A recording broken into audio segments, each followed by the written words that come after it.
Hello friends, ఇప్పుడే release అయిన రామాయణ గ్లిమ్స్/ట్రైలర్ చూసాం. ట్రైలర్ అయితే చాలా బాగుంది. రణబీర్ కపూర్ రాముడు క్యారెక్టర్ చేస్తున్నారని అనౌన్స్ చేసినప్పుడు ఫస్ట్ డౌట్ వచ్చింది, సెట్ అవుతారా లేదా అనిపించింది. కానీ ఇప్పుడు రిలీజ్ అయిన శ్రీరాముడు లుక్లో చూస్తే ఆయన చాలా బాగా సూట్ అయ్యారనిపించింది. రామాయణ స్టోరీ అందరికీ తెలిసిందే అయినా ప్రెజెంటేషన్ మాత్రం ఫ్రెష్గా ఉంది. అదే కథను కొత్త జనరేషన్కి విజువలీ ఎంగేజింగ్గా చూపించే ప్రయత్నం క్లియర్గా కనిపిస్తోంది. ట్రైలర్లో విజువల్స్ చాలా గ్రాండ్గా ఉన్నాయి.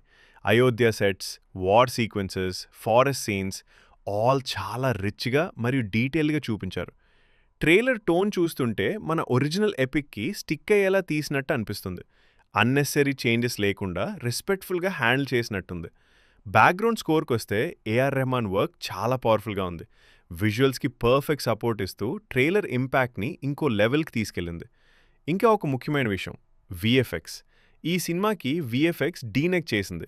ఇదే కంపెనీ 8 ఆస్కర్స్ గెలిచింది. వాళ్ళు ముందుగా డ్యూన్, ఇంటర్స్టెల్లర్, ఇన్సెప్షన్ లాంటి పెద్ద సినిమాలపై పనిచేశారు. అందుకే ఈ ట్రైలర్లో కూడా విజువల్స్ చాలా క్లీన్గా, రియలిస్టిక్గా కనిపిస్తున్నాయి.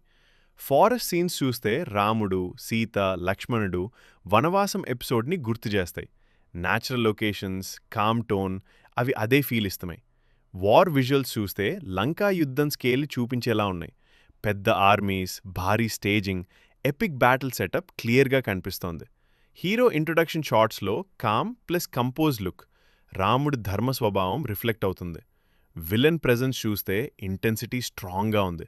రావణుడి గర్వం, శక్తి రెండూ చూపించేలా డిజైన్ చేశారు. అయోధ్య లైక్ విజువల్స్ చాలా రాయల్గా ఉన్నాయి. రామ పట్టాభిషేకం ముందు ఉన్న రాజ సౌందర్యం గుర్తుకొస్తుంది.